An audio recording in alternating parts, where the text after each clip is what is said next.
শ্রীযোগীনারায়ণ থেকে সোনপ্রয়াগ ফিরে দেখি ঋষিকেশের কোনো গাড়ি নেই। অগত্যা ওখান থেকে মালপত্র সমেত হেঁটে পৌঁছলাম সীতাপুর। ওখানে পেলাম শেয়ার জিপ। জনপ্রতি 900 টাকায় রফা হলো। 10 জন যাত্রী চাই গাড়ি ছাড়তে। আমি গাড়িতে মালপত্র রাখতে না রাখতে 9 জনের একটা টিম এসে পৌঁছলো। আগ্রা থেকে কেদার দর্শনে আসা 9টি যুবক। সবাই মিলে রওনা হলাম ঋষিকেশের উদ্দেশ্যে। রাতটা ঋষিকেশে কাটিয়ে পরের দিন হরিদ্বার থেকে দিল্লির ট্রেন ধরব। ড্রাইভারের সঙ্গে কথা হয়েছিল পথে দ্রষ্টব্য স্থানগুলি দেখাতে দেখাতে নিয়ে যাবে। দীর্ঘ পথ, কিন্তু পথ বেশ চওড়া হয়ে গেছে এখন।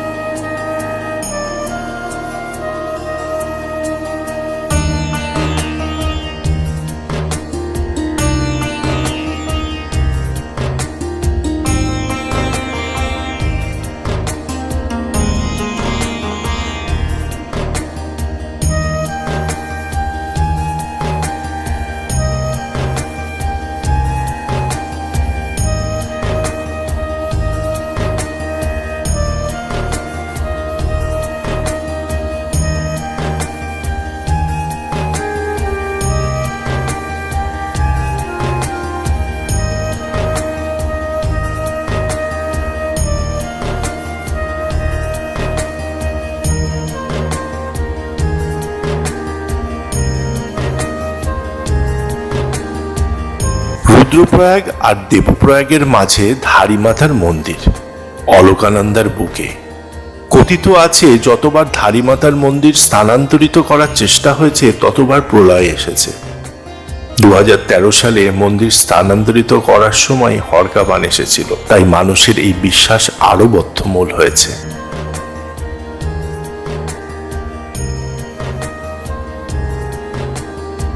বৃষ্টি, আমি এর সত্য মিথ্যে জানি না, এর তাৎপর্য অনুসন্ধান করতে চাই না। মানুষের বিশ্বাস আর ভক্তিকে আমাদের সকলের সম্মান করে চলা উচিত। বিশ্বাস আর ভক্তির ঊর্ধ্বে আমার অনুসন্ধিৎসু মনকে কখনোই উঠতে দিতে চাই না। স্থানটি মনোরম। মেন রোড থেকে অনেকটা নিচে নেমে আসতে হয়। পাশেই একটা ঝোলা পুল অলকানন্দার উপর।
দেবপ্রয়াগ পৌঁছানোর আগেই আকাশ কালো করে ঝমঝমিয়ে বৃষ্টি শুরু হলো।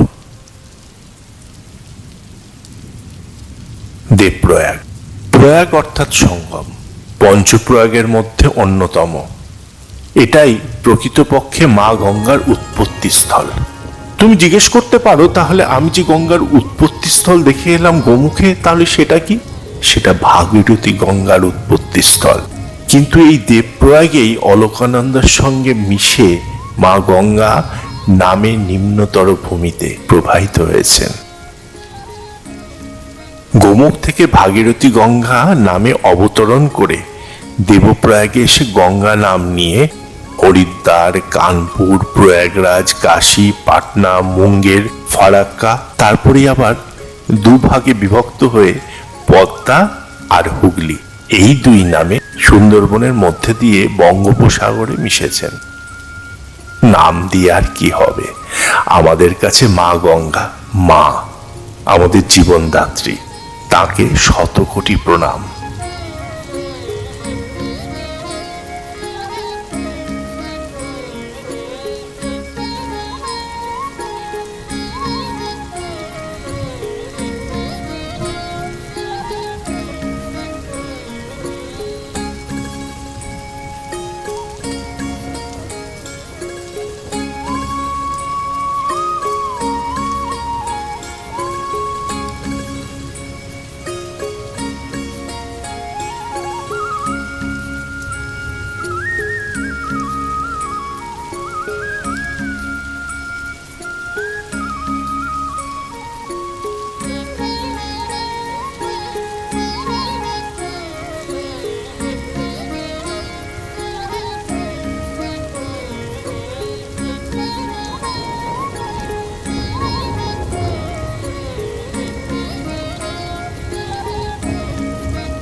ঋষিকেশে পৌঁছে সন্ধ্যেবেলা বৃষ্টিতে ভিজে ভিজে রামঝুলা দেখতে গেলাম।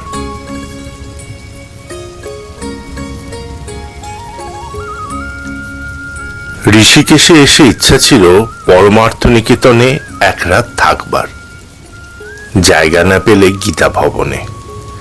কিন্তু আমার ভাগ্য এই ক্ষেত্রে সুপ্রসন্ন ছিল না। ঋষিকেশে পৌঁছতে পৌঁছতে সন্ধে হয়ে গিয়েছিল এবং সেই সঙ্গে মুষলধারে বৃষ্টি।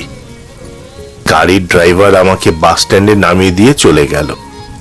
ওখান থেকে পরমার্থ নিকেতন বা গীতা ভবন অনেকটা দূরত্বে, গঙ্গার অপর পারে। বাস স্ট্যান্ডের হোটেলগুলো বেশ কস্টলি, আর আমার হোটেলে থাকার ইচ্ছাও ছিল না। তাই একটা অটো ভাড়া করে গেলাম কালী কামলিওয়ালার ধর্মশালায়। কালী কামলিওয়ালার ধর্মশালায় আমাকে থাকতে দেওয়া হলো না এই বলে যে ওখানে নাকি একা যাত্রীকে থাকতে দেওয়া হয় না। গৃহীদের তো নয়ই, সাধুদেরও একা থাকতে দেওয়া হয় না। বিচিত্র নিয়ম, কি আর করা। ততক্ষণে আমি মালপত্র নিয়ে বৃষ্টিতে ভিজে জেরবার। তারপর সেই সকাল থেকে ট্রাভেল করছি। অগত্যা একটা টোটো নিয়ে আবার বাস স্ট্যান্ডের পেছনে চলে এলাম একটা হোটেলে। 1000 টাকায় রফা হলো। হোটেলে মালপত্র রেখে ওই টোটো নিয়েই এলাম রামঝুলায়।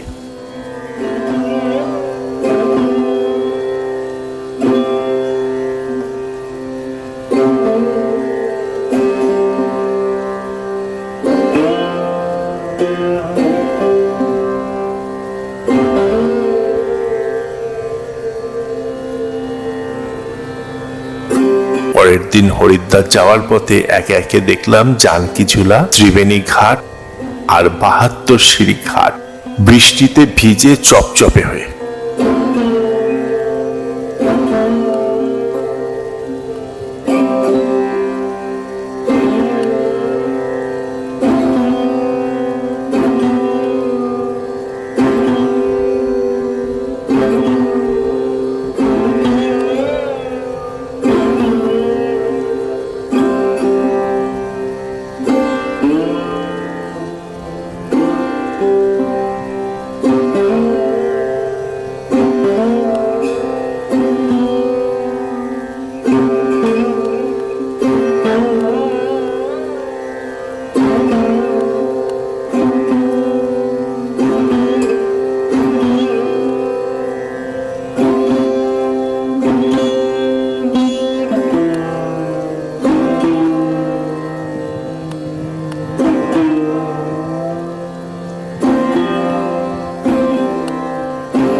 ঋষিকেশে প্রাচীন এবং আধুনিক সংস্কৃতির একটি অদ্ভুত মেলবন্ধন লক্ষ্য করা যায়। হরিদ্বারের টুইন সিটি বললেও ঋষিকেশের একটা নিজস্ব মেজাজ আছে। গঙ্গার দুই তটে অসংখ্য মন্দির ও ধর্মশালা, সেই সাথে যোগ কেন্দ্র, আবার অত্যাধুনিক হোটেল এবং দোকানপাট দেশি ও বিদেশি পর্যটকদের আকর্ষণ করে চলেছে। যোগনগরী ঋষিকেশ তার সহমহিমায় বিরাজ করছে। এই স্থানটির ভৌগোলিক অবস্থান অত্যন্ত গুরুত্বপূর্ণ।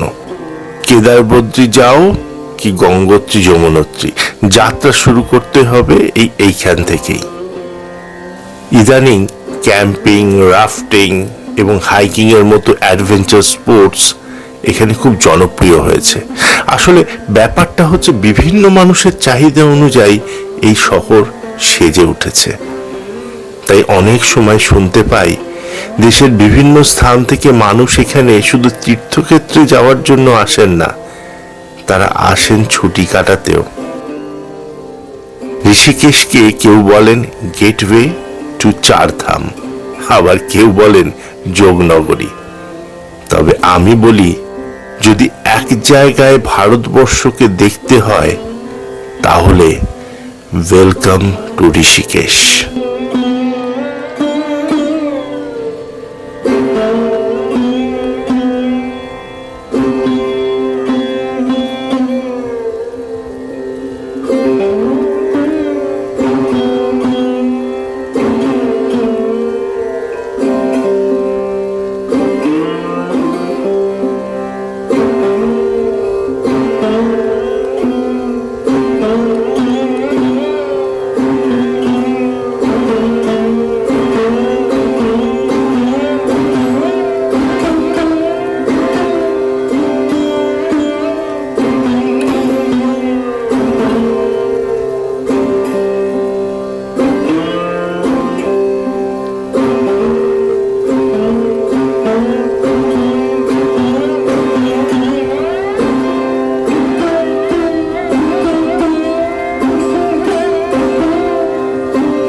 তপভূমি থেকে এসেছিলাম দেবভূমি। দেখলাম সনাতনী মানুষের ঈশ্বরের প্রতি অগাধ বিশ্বাস ও ভক্তি।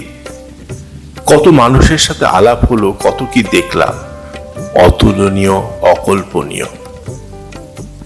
প্রকৃতি উজাড় করে সাজিয়েছেন এই ভক্তিবৎসল মানুষেরই জন্য। আবার এই মানুষই প্রকৃতিকে যথেচ্ছা ব্যবহার করে অনাচার করে চলেছেন। যে প্রকৃতি থেকে উপাদান নিয়ে মানুষ বেঁচে আছে, সেই প্রকৃতিকে যত্ন না করে তার উপর অত্যাচার করছে। এটা কখনোই কাম্য নয়। বৃষ্টি মানুষের এই অভ্যাসই আমাকে সব থেকে বেশি কষ্ট দেয়। হাত জোর করে শুধু দর্শকের কাছে অনুরোধ করি, আপনি দয়া করে পরিবেশকে নোংরা আবর্জনা দিয়ে ভরিয়ে তুলবেন না। প্রকৃতিকে ভালোবাসুন নিজের আত্মীয়ার মতো। প্রকৃতিও তার বহু গুণ ভালোবাসা আপনাকে ফিরিয়ে দেবেন।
আজ আসি, দিল্লি থেকে ফিরে যাব মেঘালয়তে, বৃষ্টি তোমাকে দেখতে।